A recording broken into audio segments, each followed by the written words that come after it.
तकरीबन हो गए 20-25 साल हो गए होंगे। अच्छा, तो आप ऐसा क्या डालते हैं इन दिबलों में कि लोग ज़्यादातर जो है आपकी तरफ रुख करते हैं? असल में बात यह है कि क्वालिटी की बात होती है हर चीज़ की।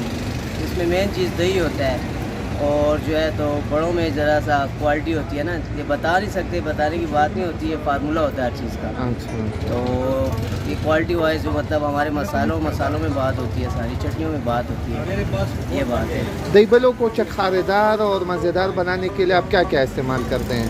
इसमें हमने मिर्ची है, मसाला है, जीरा है, धनिया है और चटनी में ज़रा सा कुछ चीज़ें डालते हैं उसकी वजह से, हरी मिर्च है। क्या वजह है, ये जगह काफ़ी मशहूर है दिबलों के लिए? असल में यहाँ पे एक काफ़ी टाइम पहले एक बाबा होते थे, उनकी वजह से ये जगह मशहूर हो गई थी। तो बस और फिर आहिस्ता आहिस्ता फिर और लोगों ने भी देखा है तो इस तरफ रुजू किया है उन्होंने, इस थैंक वजह से ये जगह मशहूर है Thank you. दही बड़ों की वजह से।